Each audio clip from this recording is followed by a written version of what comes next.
Baik, Assalamualaikum warahmatullahi wabarakatuh. Dalam kesempatan kali ini saya akan sedikit menjelaskan terkait dengan tutorial membuat kode billing setoran pajak baik yang dipotong maupun dibungut oleh bendahara pemerintah di BPH Migas melalui mekanisme uang persediaan dengan dokumen surat perintah bayar atau SPB. Baik, kita langsung saja ke step pertama. Kita ada salah satu contoh SPP, ini SPP 773 tentang pembayaran konsumsi makan kegiatan seminar energi manajemen sistem ISO 50001 ini. Kita coba kesampingkan dulu untuk pengecekan berkasnya. Kita fokus kepada pajaknya langsung. Jadi dokumen ini udah kita cek, kemudian kita akan menyetorkan PPh pasal 23 karena ini catering ya, dan juga PPN. Nah, di sini yang harus ada itu karena ada PPN-nya wajib melampirkan faktur pajak. Kemudian untuk PPh 23 dan PPN itu juga wajib ada surat setoran pajak atau SSP, baik di mekanisme UP menggunakan SPB maupun mekanisme langsung menggunakan mekanisme LS menggunakan surat perintah membayar atau SPM. Nah, ini scanannya. Kita coba identifikasi satu-satu karena ini catering konsumsi jasa terkena PPh 23 sebesar 2% dengan kode 411124 di SSP-nya, sedangkan di sini tahun 2025 di Cortex itu sesuai dengan ketentuan DJPB dan juga DJP menyetujui bahwa jika menggunakan setoran melalui bendahara atau uang persediaan itu menggunakan akun 411618 jika di SPB aja ya. Kalau di SPM atau SPP itu tetap menggunakan masing-masing 411124 untuk PPh 23 dan PPN itu 411211. Kalau PPh 21 itu 411121, kalau PPh 22 itu 411122. Nanti bisa dicari sendiri Bapak Ibu di kalkulator pajak yang sudah saya buat, juga sudah ada rinciannya. Baik, di sini menggunakan 411618 ini artinya setoran pajak, dan nilai jumlah yang ada di sini yang tertera itu adalah penjumlahan pajak PPh 23 dan juga PPN yang ada di satu dokumen ini gitu. Nah, sekarang kita langsung saja loncat ke bagian ke pajaknya. Bebas mau ditulis PPN-nya dulu direkap atau PPh 23-nya dulu direkap, itu terserah. Jadi kita masuk ke perekapan di sini. Ini saya hapus dulu karena sudah terlanjur dibikin tadi.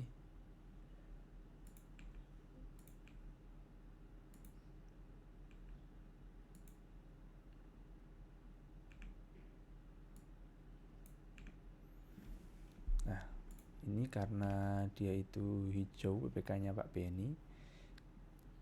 Ini kita tulis ini dokumennya SES, eselon 2-nya itu eselon 2-nya SES. Kemudian nomor SPP-nya adalah nomor 773 ya tadi.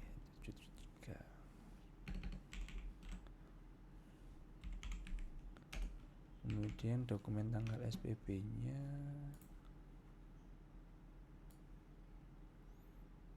22 September.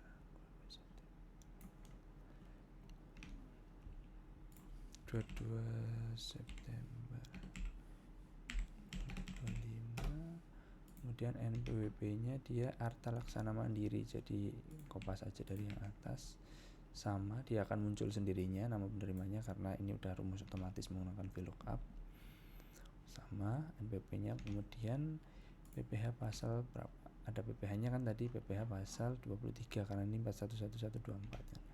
PPh pasal 23 bisa dikopas atau bisa dipilih secara drop down. Kemudian ini karena ada PPN-nya, ada faktor pajaknya, ada PPN-nya, maka kita tulis PPN.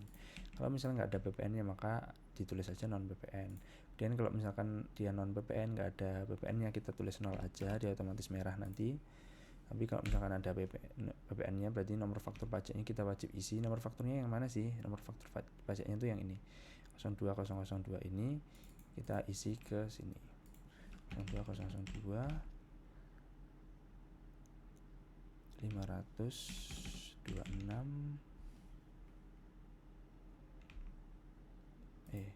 Ini kenapa error? Kosong. Kita coba split aja deh biar gampang.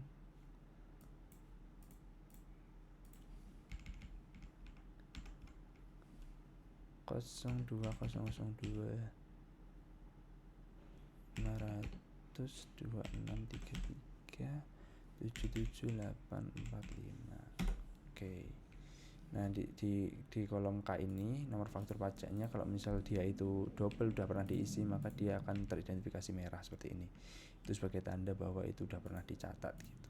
Jadi jangan sampai double gitu. Nah ini karena putih jadi aman, dia nggak double dari data sebelumnya. Kemudian nilai kwitansinya berapa? Kita lihat di atas, nilai kwitansi adalah nilai yang ada di sebelah sini Bapak Ibu, 44275 ini. 44275 000. Oke. Kemudian untuk nilai PPh pasal 22 atau 23-nya atau 4 ayat 2-nya kita lihat di SSP-nya. SSP-nya ini dicari yang 411124 yang PPh. Jumlahnya berapa? Di sini jumlahnya adalah sebesar ini. Wah, ini kok putih ini ya.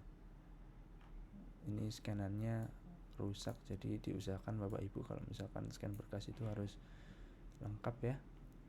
Kita coba isi yang ini dulu aja. Yang BPN-nya dulu adalah sebesar 4387613. PPh 23-nya faktur pajak diakui di masa ini nanti otomatis. PPh 23-nya kita kurangi aja dari nilai ini yang ada di sini 5185 sama dengan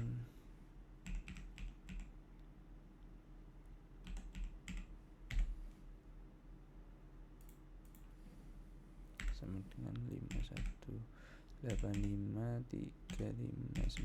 min 4 ini. Oke, berarti 797.746. Oke, kita udah isi semuanya. Total pajak 411618-nya 5185.359 udah sesuai sama yang ada di sini. Oke, kita coba cek ke kanan. Nah, ini ID billing PPh ini nanti yang kita masukkan. Kita bikin kode billing PPh dan PPN pajaknya melalui Cortex. Kita masukkan ke sini. Kalau misalkan memang dia nggak ada PPN-nya, maka kita tulis 0 aja, maka akan dia merah sendiri gitu. Kalau nggak ada PPh-nya, ada PPN-nya, bisa jadi seperti itu juga kita kasih 0. Karena ini ada semua, maka kita kuningin dulu karena ini nanti kita isi dengan kode billing yang akan disetor. Nah, kita cek sebelah kanan dulu Bapak Ibu. Nah, kalau misalkan di sini itu ada tabel bantu ya. Ini rumus, jangan sampai itu ada AT. Ini untuk ngecek aja apakah nominal yang udah diisi itu udah sesuai atau pajaknya itu udah sesuai gitu ya.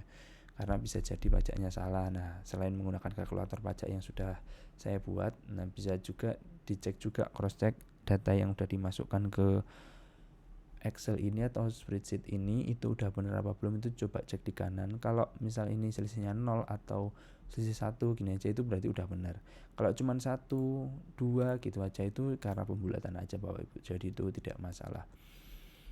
Kalau misalkan 0 itu berarti udah sangat tepat gitu. Kalau misal selisih 1 gitu ya kira-kira itu hanya soal pembulatan aja, itu tidak perlu terlalu dipermasalahkan. Seperti itu. Jadi ini selisihnya cuma -1 dan ini selisihnya 0, berarti PPN sama PPh-nya itu sudah betul gitu. Jadi yang kita input di sini tuh sudah betul sesuai dengan perhitungan perpajakannya itu sudah betul gitu. Oke, setelah itu langkah selanjutnya adalah kita create kode billing ini. Kita create kode billing untuk PPh dan juga PPN. Ini lagi PPh 23 kan, juga PPN. Kita masuk ke akun Cortex masing-masing, menggunakan akun pribadi, kemudian ini masukkan captcha 361154. Oke, kita login. Kemudian jangan lupa untuk impersonating ke akunnya Satker, jangan sampai menggunakan akun pribadi, nanti akan fatal. Kemudian kita masuk ke menu pembayaran, layanan mandiri kode billing. Nah, layanan mandiri kode billing, kemudian klik lanjut. Kemudian pilih KAP KJS. Nah, ini dipilih 411618 Bapak Ibu. Jadi setoran untuk deposit pajak untuk Januari sampai Desember 2025, karena ini 2025. Kalau 2026 ya nanti mengikuti. Kemudian di sini jumlah uangnya berapa? Kita masukkan dulu yang PPh pasal 22 atau 23. Nah, di sini karena pakai tanda baca sepertinya tidak bisa dikopas ya Bapak Ibu. Nah, 797 746.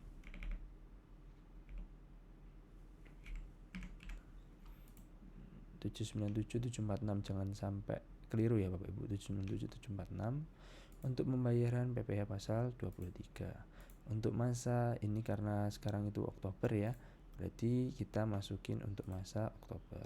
Sekarang bulan Oktober untuk tahun 2025. Kalau nanti 2026 ya 2026, 2027, 2027 dan seterusnya mengikuti tahunnya. Keterangan masukkan aja pembayaran PPh pasal 23 atas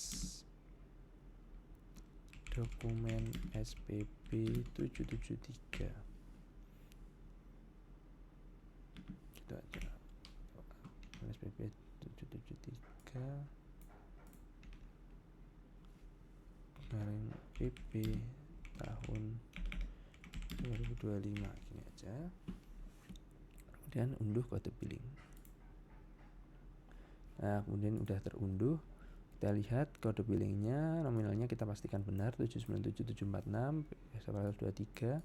Kemudian ininya 411618 karena setoran deposit. Kita copy dan kita masukkan ke sini. Seperti itu. Nah, untuk PPN-nya caranya sama. Kita balik ke Cortex, tetap ya di pembayaran layanan mandiri kode billing, lanjut. Ini KAP KJS-nya tetap 411618. Kemudian Januari Desember 2025, di sini jumlah uangnya adalah sebesar 4387613. 4387613.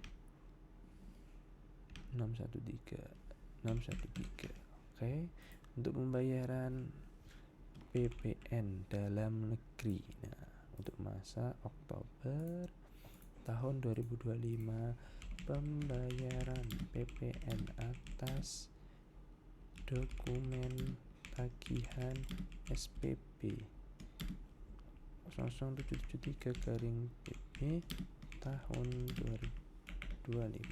Oke. 4387613. 4387613. Oke, sudah kita benar. Nah, ini udah ada aktif 4387613, kode billingnya aktif. Ini masa berlakunya hanya 14 hari ya Bapak Ibu. 14 hari, tepat 14 hari tepat ya. Nah, jangan sampai itu kelewatan. Kode billingnya ini udah aktif, kita masukkan ke sini. Nah, ini nanti yang akan disetorkan oleh bendahara atau juga bendahara pembantu nanti yang akan menyetorkan pajak ini. Nah, mungkin itu saja Bapak Ibu yang dapat kita sampaikan. Semoga ini dapat mudah untuk dimengerti dan nantinya Bapak Ibu bisa